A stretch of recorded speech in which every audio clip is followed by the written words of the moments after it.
Parmi tous les symboles magiques et religieux, l'un d'entre eux ressort comme étant le plus vu parmi tous les autres.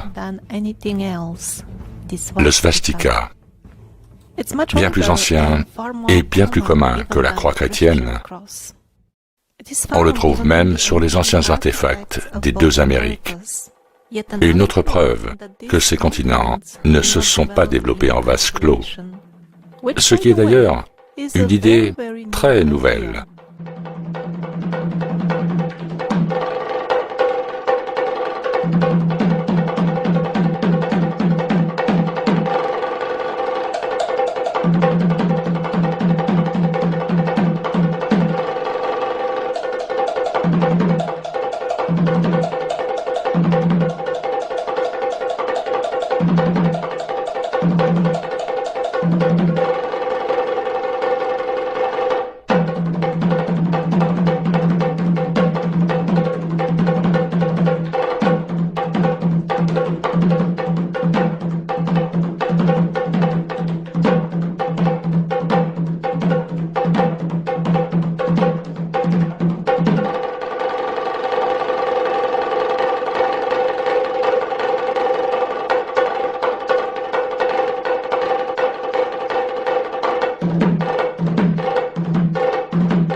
La croix gammée est synonyme en Occident de fascisme et d'une association puissante avec la haine, la douleur et la peur. Mais ce lien négatif n'est que relativement récent, car la croix gammée est présente sur tous les continents et dans toutes les religions et traditions, car c'est l'un des plus vieux symboles sacrés de la Terre, représentant la chance, la paix et la lumière.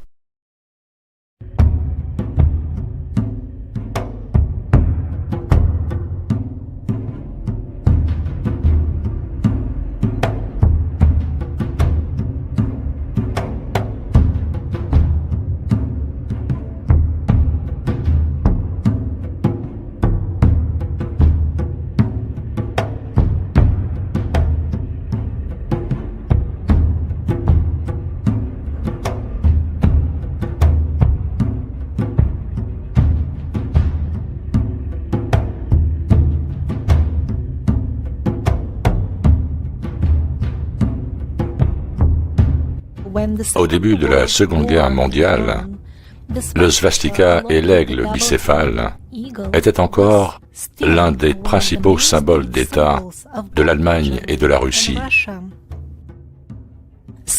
Au milieu de la guerre, la Russie a cessé de l'utiliser comme symbole officiel parce que c'était un peu ridicule. Vos symboles, vos armoiries, c'est ce qui est censé vous distinguer de votre adversaire. Et dans ce cas, les deux camps avaient les mêmes symboles.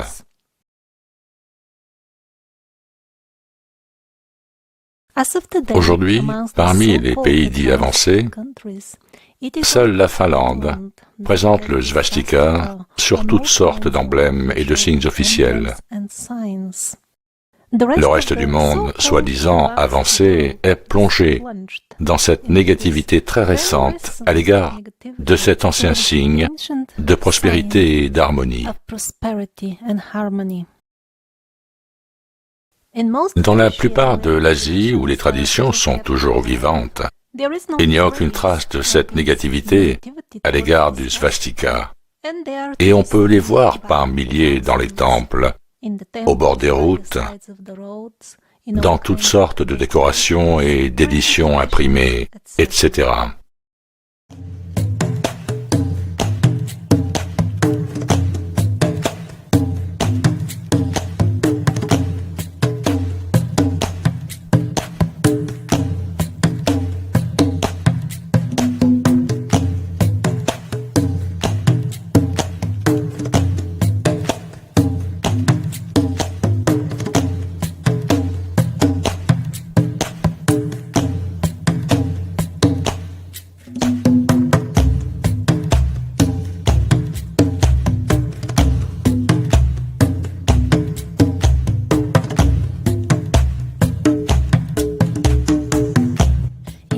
les Amériques, les svastikas se trouvent sur les artefacts des cultures précolombiennes, couvertures, poteries, etc.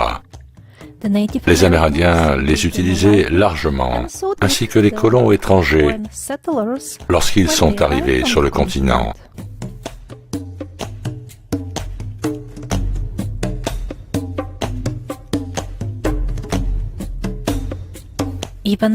Même il y a quelques siècles, alors que la négativité à l'égard de cet ancien symbole n'avait pas encore contaminé les Amériques, il faisait partie des symboles officiels et non officiels.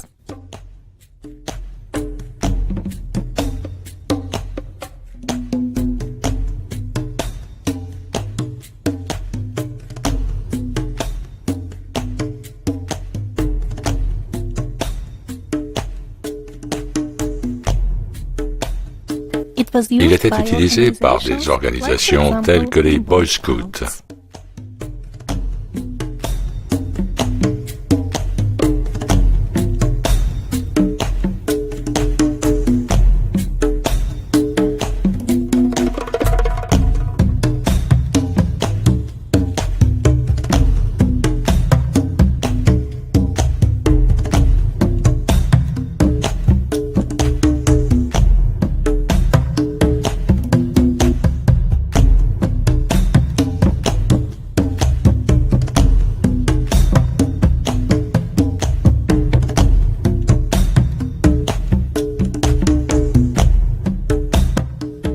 La présence d'innombrables svastikas sur les artefacts de toutes les époques et de tous les âges n'est pas niée par les historiens officiels. Mais ils font semblant de ne pas remarquer l'évidente question que posent toutes ces svastikas. Comment se fait-il que des cultures si éloignées, prétendument sans rapport, certaines d'entre elles séparées par des continents, et pourtant toutes ont adopté ce symbole et en ont toujours fait l'un de leurs principaux symboles. Ceci est un contraste très fort avec l'histoire que l'on nous raconte, à savoir que les gens étaient séparés par des océans, que les gens ne pouvaient pas voyager loin parce qu'ils n'avaient pas les moyens de le faire.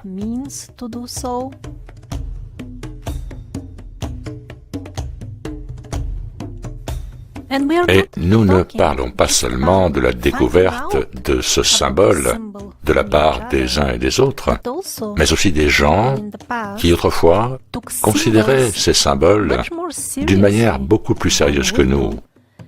Ils comprenaient leur importance et le fait d'en faire un symbole principal signifiait beaucoup pour eux.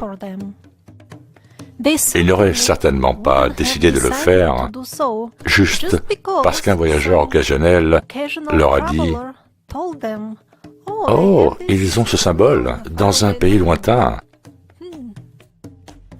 Nous n'avons pas de symbole propre. » Et il semble que nous ne soyons pas capables d'inventer d'autres symboles pour nous-mêmes.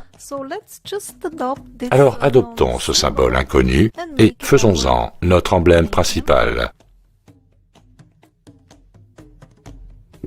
Donc les historiens qui émargent évitent ainsi de s'attaquer à ce problème de la diffusion mondiale de la croix gammée, parce que cela expose leur propre approche scientifique de l'histoire.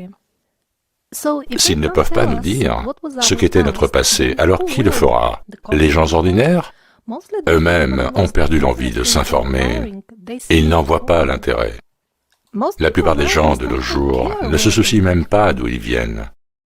Et les quelques rares qui s'en préoccupent et tentent de faire des recherches de leur côté semblent se concentrer principalement sur l'époque d'il y a 12 000 ans et sur la façon dont la vie était avant cela, ce qui est certainement très intéressant, mais sur la base de quoi trouverions-nous quoi que ce soit sur cette époque si nous n'avons pas de méthode de datation historique fiable? Alors que nous sommes déjà dans un brouillard informationnel si dense que nous ne pouvons même pas dire avec certitude ce qui se passait il n'y a que quelques centaines d'années.